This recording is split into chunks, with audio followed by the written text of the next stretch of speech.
Hey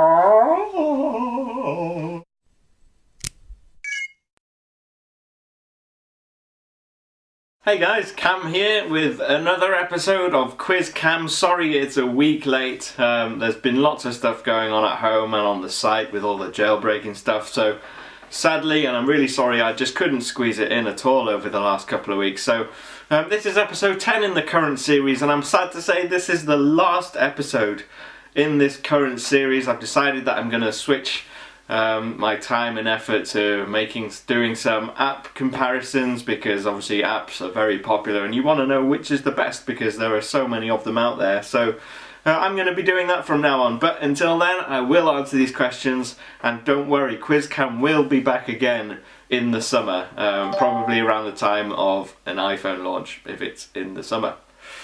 Maybe it'll be autumn, I don't know yet, we'll see what happens. I'm not promising anything. First question from Mrs. Kirk 2203. Random question, do you watch Eurovision? And if so, what's your favourite entry of all time?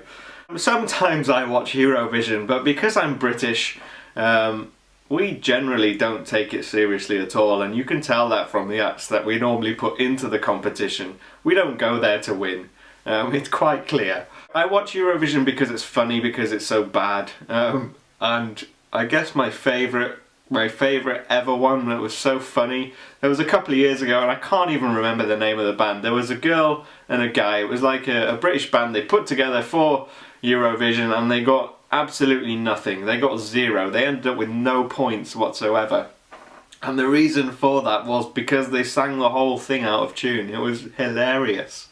I can't even remember what it was called. I'll have to find it, but it was good. Do you see the Apple TV coming out with Ultra HD, 4K, and skipping Full HD altogether?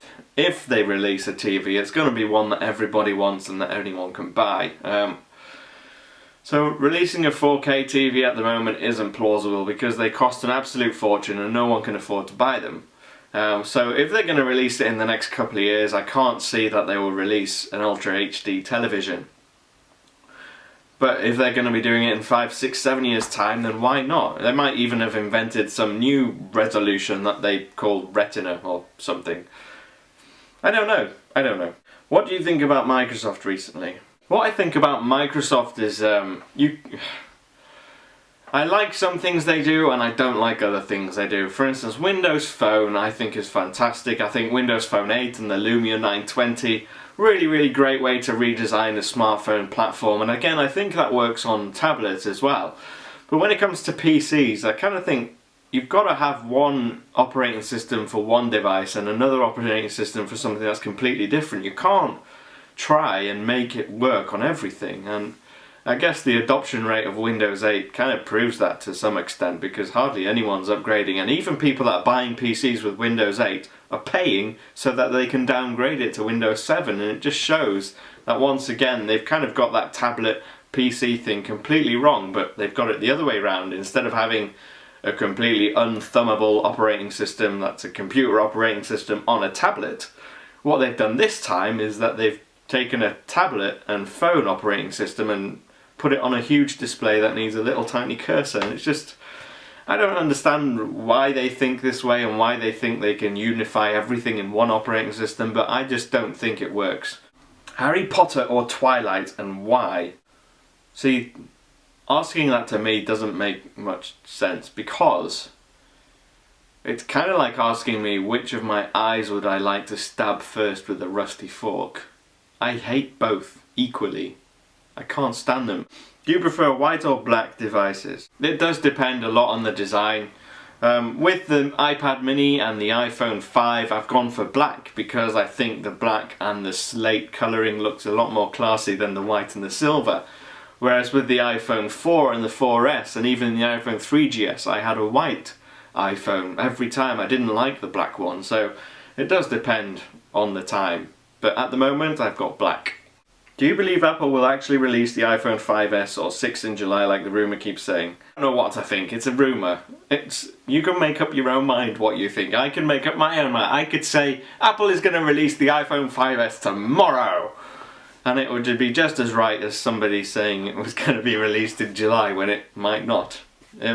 It's hard. I think rumours are that it's going into production in March, and that would point us towards a June or July release. And I would like that. It would be nice. It would be really nice to see an 18-month recycle period between major updates, because obviously the 5S is going to be a small update, and what they did with the 4S I thought was ridiculous, leaving us 14-15 months and then releasing practically the same phone again. So to shorten that cycle, I like that. Do you believe that without Steve Jobs the final authority of quality control of Apple products has been lost? I feel Apple's quality has been dropped a bit.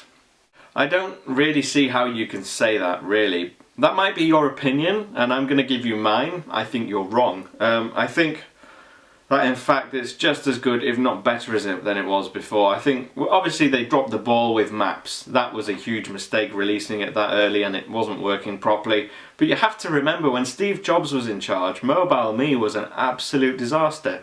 He oversaw the company when they released Ping for iTunes, which nobody used.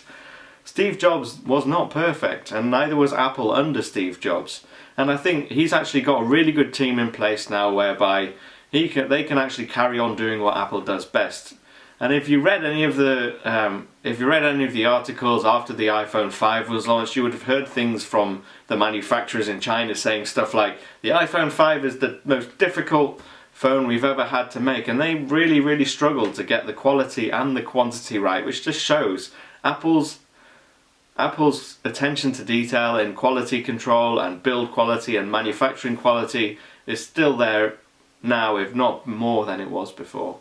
What are your thoughts on the iWatch, and will you buy one? I was born in the 80s, I grew up in the early 90s, my parents liked watching Star Trek, so I grew up watching sci-fi, and I grew up watching all that kind of stuff where people had things on their arms and they could talk into them and see a video of their friend or whatever, or their boss telling them stuff. And I've always thought that was really cool. So with an iWatch, it's like, for me, it's like what I was dreaming of as a kid. It's having that wearable technology that's actually really useful on your wrist. It's practical and it's just awesome. And if Apple releases one, I'll probably be the first person in line to buy one, because I really genuinely, I think the iWatch is the most exciting Apple product possibility that there has ever been. Anyway, that's been it from me. This has been the last episode of this series of Quiz Cam. If you want, what I would like for you to do now is to suggest apps that I should pit against each other in, like, app battles. Epic app battles of history. And I won't call it that because I might get in trouble from the guys that do epic rap battles of history. But anyway, I'm going to do app comparison shootout battle thing, and I want you to tell me which apps I should put against each other. Agent Dash versus Temple Run. Should I do TweetDeck versus, I don't know, Twitterific?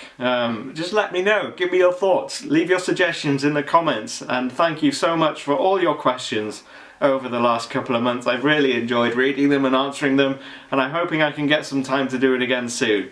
But for now, this has been Quiz Cam, and I've been Cam Bunton, and you can still follow me on Twitter and ask me anything you want on there. @TIP_Cam.